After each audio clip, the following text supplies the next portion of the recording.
Hi friends, எல்லா நண்பர்களுக்கும் மற்றும் எல்லா உறவுகளுக்கும் ரியாவோட வணக்கங்கள். முதல்ல இந்த சேனலை சப்ஸ்கிரைப் பண்ணினவர்களுக்கு நன்றி. புது நண்பர்கள் ஃபர்ஸ்ட் டைம் பார்க்குறீங்களேன்னு சொல்லி சொன்னால் மறக்காமல் சப்ஸ்கிரைப் பண்ணிவிட்டு பெல் பட்டனை அமர்த்துங்கோ. அப்போ தான் என்னோட ரெசிபீஸை மிஸ் பண்ணாமல் பார்ப்பீங்கள். இன்றைக்கி ஒரு புதுவிதமான ஈஸியான கிட்ஸுக்கும் கூட பிடிச்ச ஒரு டிஃப்ரெண்டான ரெசிபி தான் பார்க்க போகிறோம். ஹொட்டோக்கையும் முட்டையும் வச்சு எப்படி செய்கிறதுன்னு பார்க்க போகிறோம். வாங்க கிச்சனுக்கு போகலாம். இந்த ரெசிபி 3 தொடங்கி 5 பேருக்கு போதுமானதாக இருக்கும். வழக்கம் போல் ஸ்டவ்வை மீடியம் ஹீட்டில் வச்சு தாச்சி சட்டி இல்லைன்னா வாக் ஃபேனை வையுங்கோ.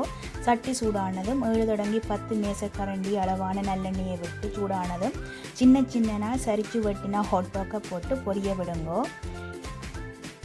நான் இந்த ரெசிபிக்கு 12 ஹொட்டோக்களை எடுத்து சின்ன வெட்டினான்.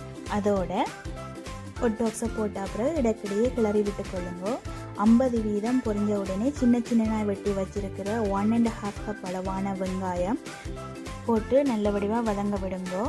அதுக்கப்புறம் 8 தொடங்கி 10 அளவான பச்சை மிளகாயையும் அதையும் சின்ன வட்ட வடிவமாக வெட்டி எடுத்து அதுக்கு பிறகு போடுங்கோ. அதையும் சாதுவாக சோட்டே பண்ணிக்கொள்ளுங்கோ.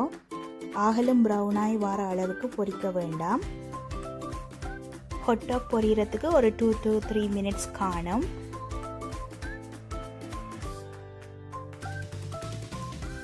ஒரு 85லேருந்து 90 வீதமான அளவுக்கு பொரிஞ்சா காணும். வெங்காயமும் பச்சை மிளகாயும் பொரிகிறதுக்கு ஒரு 2 தொடங்கி 3 நிமிஷம் காணும். அதுக்கு பிறகு 2 tablespoon of chilli paste, 2 tablespoon of ketchup அதாவது tomato sauce, 1.5 tablespoon of light soya சோஸையும் போட்டு மிக்ஸ் பண்ணி விட்டுக்கொள்ளுங்க. எல்லா சோஸையும் ஆட் பண்ணின பிறகு 1 நிமிஷம் காணும் குக் பண்ணுறதுக்கு. அப்போ தான் நல்ல ஒரு அரோமேட்டிக் ஃப்ளேவர் ஒன்று வரும்.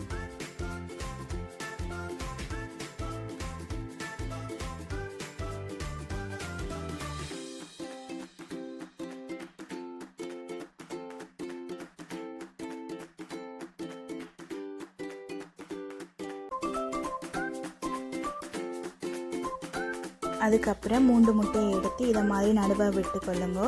அதுக்கு பிறகு 1 டேபிள் ஸ்பூன் உப்பை இந்த முட்டையோடு சேருங்க. உங்களுக்கு உப்பு கூடவா வேணுமென்னு சொல்லி சொன்னால் அதுக்கேற்ற மாதிரியே பயன்படுத்தி கொள்ளுங்க.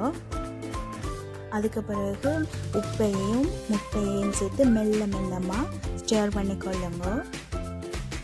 முட்டையும் உப்பையும் சேர்த்து நடுவில் வச்சு வீட் பண்ணி கொள்ளுங்க. என்னென்னு சொல்லி சொன்னால் அப்போ தான் வடிவாக குக் ஆகும் முட்டை.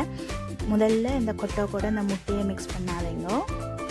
அப்படி உங்களுக்கு செய்ய கஷ்டமாக இருந்துச்சுன்னு சொல்லி சொன்னால் நீங்கள் பிரிம்பான ஒரு பேனில் எண்ணெயை விட்டு முட்டையும் உப்பையும் பீட் பண்ணி போட்டு பொரிச்சு எடுத்துட்டு இந்த ஹொட்டாக் இருக்கிற சட்டிக்குள்ளே நீங்கள் ஆட் பண்ணலாம். மேக் ஷூர் பண்ணுங்கள் அப்படி செய்யக்கில் ஆட் பண்ணுற முட்டை ஸ்க்ரம்பிள்டாக இருக்க வேணும். அதுக்கு பிறகு ஹொட்டாக்கையும் எக்கையும் சேர்த்து நல்ல வடிவாக ஸ்டர் பண்ணி கொள்ளுங்க. 2 minutes குக் பண்ணினா இதுக்கு காணும். இந்த ரெசிபி ஒரு 10 minutesக்குள்ளே குயிக்காக ஈஸியாக செய்யலாம். நாங்கள் ஃபைனலாக கார்னிஷுக்கு சின்ன வெட்டி வச்சுருக்கிற ஸ்கேலியன்ஸை ஆட் பண்ணி அதுக்கு பிறகு சர்வ் பண்ணலாம்.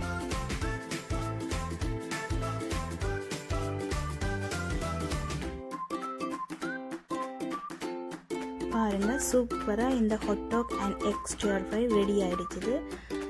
நல்ல ஃப்ளேவர்ஃபுல்லாக இருக்குது, நல்ல கலர்ஃபுல்லாக இருக்குது.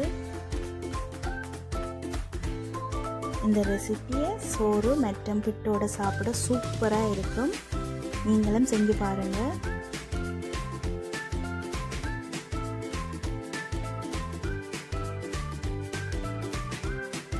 நண்பர்களே, மறக்காமல் என்னோட ரெசிபியை ட்ரை பண்ணிவிட்டு லைக் அண்ட் கமெண்ட் பண்ணுங்க. மீண்டும் அடுத்த ரெசிபியில் சந்திக்கும் வரை ஸ்டே டியூன் வித் மீ. இது உங்கள் ரியா. நன்றி, வணக்கம்.